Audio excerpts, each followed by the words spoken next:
ആലപ്പുഴ വള്ളിക്കുന്നത്ത് ഗൃഹനാഥൻ ആത്മഹത്യ ചെയ്തത് മിനി മുത്തൂറ്റടക്കമുള്ള ധനകാര്യ സ്ഥാപനത്തിൽ നിന്നുള്ള ഭീഷണിയെ തുടർന്നെന്ന് ബന്ധുക്കൾ.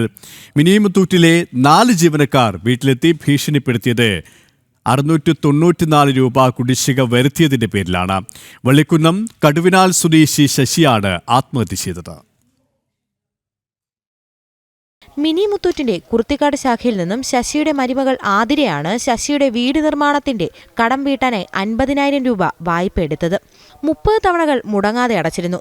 694 രൂപയുടെ ഒരടവ് മുടങ്ങിയതിന്റെ പേരിൽ ഇന്നലെ വീട്ടിലെത്തിയ മിനി മുത്തൂറ്റിലെ 4 ജീവനക്കാർ ശശിയെ ഭീഷണിപ്പെടുത്തുകയും അപമാനിക്കുകയും ചെയ്തതായി ശശിയുടെ കുടുംബം പറയുന്നു. ഏകദേശം ഒരു 10 മണിയായി കാണും. അവർ 4 പേരാണ് വന്നത്.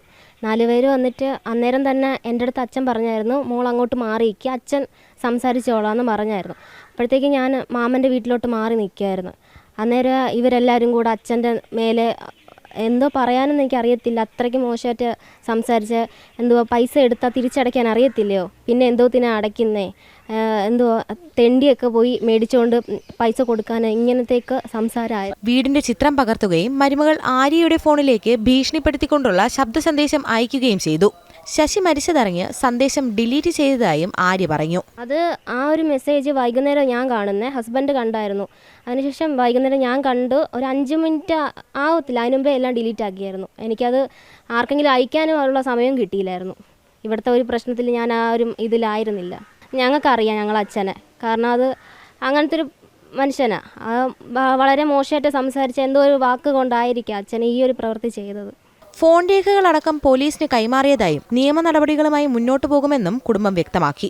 BJPയും ശക്തമായ പ്രതിഷേധ പരിപാടികളുമായി മുന്നോട്ടു പോകാനാണ് തീരുമാനം. BJP നിയമപരമായും ഇത്തരം കാര്യങ്ങൾക്കെതിരെ പരാതിയുമായി ബന്ധപ്പെട്ട അധികാരികളിലേക്ക് എത്തണമെന്നാണ് ആഗ്രഹിക്കുന്നത്. അതേപോലെ രാഷ്ട്രീയപരമായും ഈ സമൂഹത്തിൽ ഇത്തരത്തിലുള്ള പ്രവണതകൾക്കെതിരെ ശക്തമായ ഒരു പോരാട്ടം സംഘടിപ്പിക്കുവാനും BJP ആഗ്രഹിക്കുന്നുണ്ട്. അസ്വാഭാവിക മരണത്തിന് പോലീസ് കേസെടുത്തു. ഡിലീറ്റ് ചെയ്ത ഭീഷണി സന്ദേശം വീണ്ടെടുക്കാനുള്ള നടപടി ഉണ്ടാകുമെന്നും പോലീസ് പറഞ്ഞു. ശശിയുടെ മൃതദേഹം പോസ്റ്റ്മോർട്ടത്തിന് ശേഷം ബന്ധുക്കൾക്ക് വിട്ടു നൽകി. സംസ്കാരം നാളെ നടക്കും. ജനം, ആലപ്പുഴ.